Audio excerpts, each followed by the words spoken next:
कांग्रेस प्रत्याशी श्री मुकेश नायक ने रायपुरा चुनावी कार्यालय का किया शुभारंभ। भारतीय राष्ट्रीय कांग्रेस के पवई के प्रत्याशी श्री मुकेश नायक जी ने अपने चुनावी कार्यालय रायपुरा का शुभारंभ किया। इस अवसर पर अनिल तिवारी, वीरेंद्र द्विवेदी, ज्ञानेंद्र प्रताप सिंह सहित सैकड़ों नेता और हजारों कार्यकर्ता उपस्थित रहे। आइए दिखाते हैं इसके कुछ दृश्य।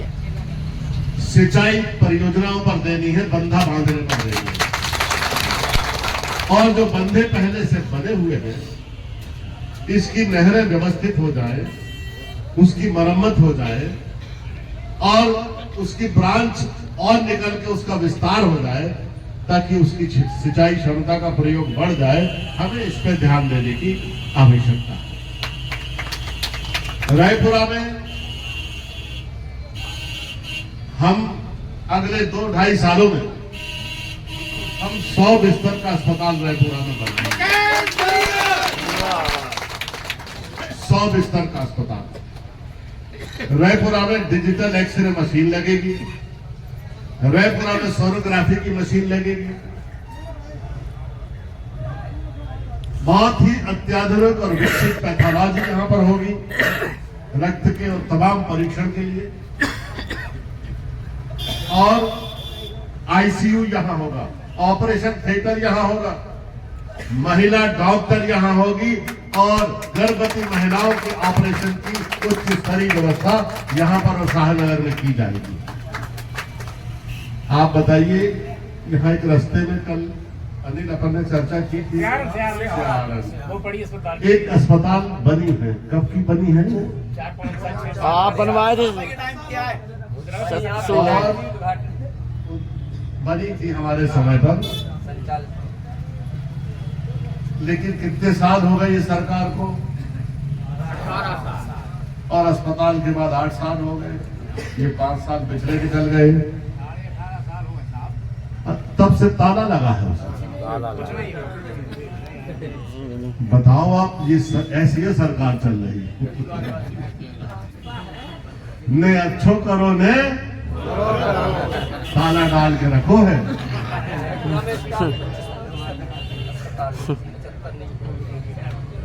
स्कूलों में मास्टर नहीं, अस्पतालों में डॉक्टर नहीं, राशन की दुकानों पर राशन नहीं, अकेले थाने में भर थानेदार है, लट्ठे लहे बैठा हुआ, आओ बेटा और तो तक खड़े हो जाते। कोई कह रहा था कि फिर रोड पे खड़े हो जाते। हाँ, और रोज बेचारे जो सब्जी के लाने 100-200 रुपया रखे हैं गाँव को आदमी छुड़ा के ले जाते। जॉन ऑटो बच्चों के स्कूल के लाने लगे हैं, वे ऑटो 4-4 घंटे रोके रखते। बताओ है? अब ये बताओ कि 3 दिसंबर को रिजल्ट खुलना है, और अगर अच्छा रिजल्ट खुल गया तो यहाँ खड़े होंगे ये रोड पे? ना होंगे।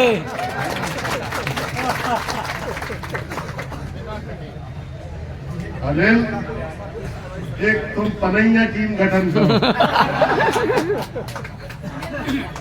है ना? और वीरेंद्र और ये हमारा सोनी पीछे खड़ा है, कचौरी वाले अग्रवाल, प्रियेश यहाँ है, अमित यहाँ खड़ा है। क्या?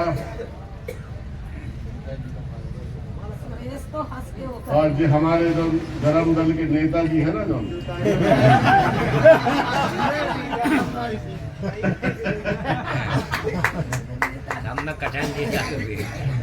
पनैया कंपनी, क्या बात करते हो? अगर लीडर है आपके हाथ में, नेता है आपके पास, तो डरने की फिर क्या जरूरत है? 100 पनैया मारो और 2000 लोग दफ्तर में पहुंच जाओ कि हम सबने मारी है, सबको बंद करो। अब 2000 लोगों को बंद करे भैया।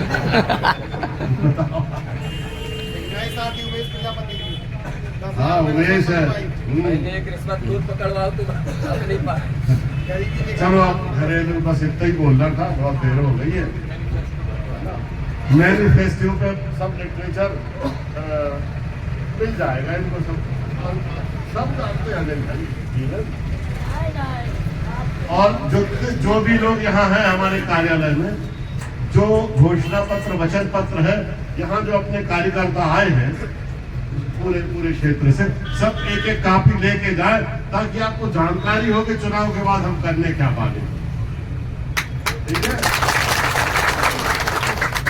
ट्रांसफार्मर अगर फेल हुआ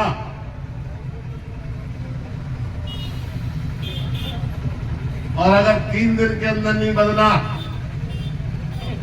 तो ओआईसी के घर की लाइट काट दी जाएगी कि हमारा ट्रांसफार्मर लाइट।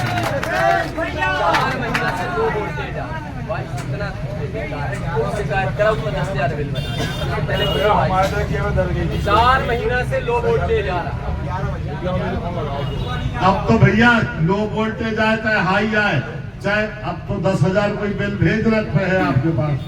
बिजली फ्री कांग्रेस के घोषणा पत्र 100 यूनिट तक फ्री और 200 यूनिट तक आधी। 5 हार्स पावर की मोटर फ्री, 10 हार्स पावर तक की आधी।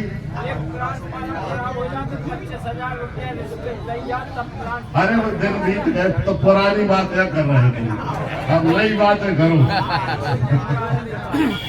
कोई चिंता मत करो, ये सब अव्यवस्था अराजकता के दिन खत्म हुए।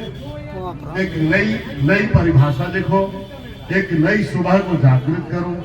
हम सब लोग मिलकर एक ऐसी सरकार बनाएं जिसमें चाहे लोधी हो, चाहे ठाकुर हो, चाहे यादव हो, चाहे ब्राह्मण हो, चाहे कुशवाहा हो, खास तौर से हमारे अनुसूचित जाति और जनजाति के लोग हों, जो सबको एक दृष्टि से देखा जाए कि हम सब एक हैं, हम सब मिलजुल कर चलेंगे।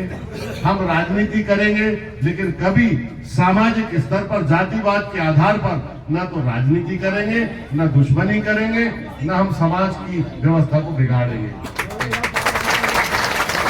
मुझे कभी देखा मैंने भेद किया हो, बता दो। मैंने कभी भेद किया हो किसी जाति में तो बता दो। मैंने तो स्कूल खोले तो स्कूल में ब्राह्मणों के, लोधियों के, यादवों के, कुशवाहाओं के, अनुसूचित जाति जनजाति सबके बच्चे पढ़ते हैं। मैंने तो तालाब बनवाया, बांध बनवाया, वहां बांध बनवाया, ये बनवाया, मैंने पहाड़ पर बांध बनवाया, तेंदू घाट 176 गांव में पानी की सप्लाई हो रही उससे, और हर जाति के लोगों को लाभ हो रहा उसका। जब बिजली आती है तो क्या अकेले ब्राह्मण के लिए आती है, अकेले लोधी के लिए आती है? जब बिजली आती है तो उजेला, अरे भाई जब सूरज उगता है तो किसी एक जाति के लिए उगता है क्या? तो ऐसी राजनीति करो कि सूर्य का उदय हो और सब उस उजाले में अपनी प्रगति करें, सब आगे बढ़े, सबके लिए अवसर हो, समाज में शांति हो, शासन के लोग अपनी नीतियों का जनहित में सही उपयोग करें, उसका लाभ जनता तक पहुंचे। बहुत बहुत धन्यवाद। जय हिंद। मुकेश नायक जी यहाँ पहुंच चुके हैं। अतः सभी से निवेदन है कि जो लोग प्रजापति के लिए जोरदार तालियां हो जाए। और आगे मैं आमंत्रित करता हूं श्री मुरारी चौधरी, इसके बाद रामलाल जी आएंगे। श्री मुरारी चौधरी। एक और एक अगल बगल खड़े होते हैं तो 11 हो जाते हैं, तो हम सब एक है तो 11 हो गए। ये चुनाव गरीबों को मिलने वाला खाद्यान्न समय पे कैसे मिले, जो 6-6 महीने का सेल्समैन पर्ची निकालते हैं, खाद्यान्न नहीं देते, और 1 महीने का 6 महीने में खाद्यान्न देते हैं, गरीबों के अधिकारों पे डाका डालते हैं। ऐसा भ्रष्टाचार कैसे रुके, इसका चुनाव है। गरीबों को सरकारी अस्पताल के अंदर पर्याप्त नर्सिंग स्टाफ, डॉक्टर, इंस्ट्रूमेंट और निःशुल्क इलाज कैसे मिले, इसका चुनाव है। मिलता है किसी गरीब को इलाज? हमारी विधानसभा के अंदर महिलाओं के चिकित्सा के लिए महिला चिकित्सक कैसे आए, उसका चुनाव है। हमारे इस विधानसभा में जलने वाले ट्रांसफार्मर 6 महीने, 1 साल, 3 महीने बिगड़े ना पड़े रहे।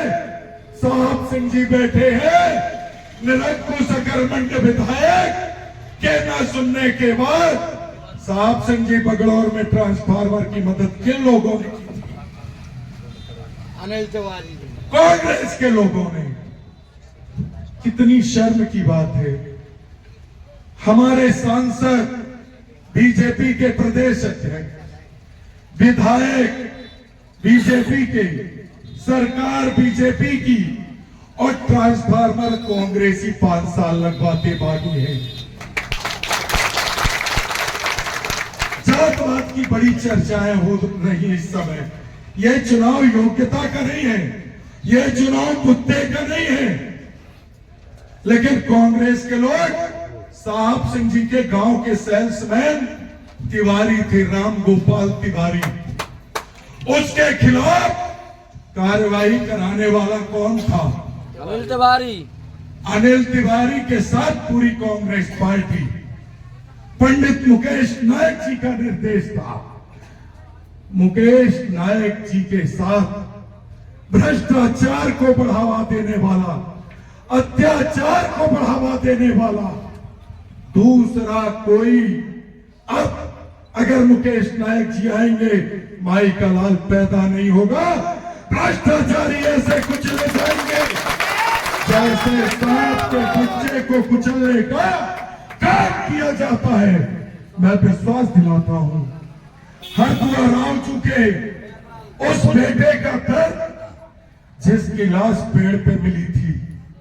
मुकेश नायक जी, चाहे वो वीरेंद्र द्विवेदी जी होंगे, चाहे रोहित नायक होंगे, चाहे अनिल तिवारी होंगे, चाहे अशोक जैन होंगे, अपराध को संरक्षण देने वाले को भी ना पहले छोड़ा है ना आज छोड़ेंगे। और हरदुआ राव जी की पुनरावृत्ति और भरवारा की एक गरीब बेटी के साथ जो हुआ था, उसकी पुनरावृत्ति मुकेश नायक जी के कार्यकाल में नहीं होगा। आप लोगों को तय करना है कि पीटने वाला, आत्महत्या को प्रेरित करने वाला, रेप केस में जेल भेज जाने वालों को बचाने वाला नेता चाहिए, या जो अत्याचारियों को लात मार के जेल भेजे वो नेता चाहिए? तय करो आप लोग। स्वास्थ्य की व्यवस्था ध्वस्त, इस पे चर्चा नहीं होनी है। चर्चा काय पे होना है? हमारे कांग्रेस के वरिष्ठ नेता ने एक को फोन किया, बोले भैया अपन का क्षेत्र में रहने और वर्ग में रहने, और ऐसे व्यक्ति को फोन किया जोने के परिवार में अत्याचार बहुत हो। बोले भैया हम वही वर्ग के आए कि 4 लड़कों ने मेरे समाज की बेटी का रेप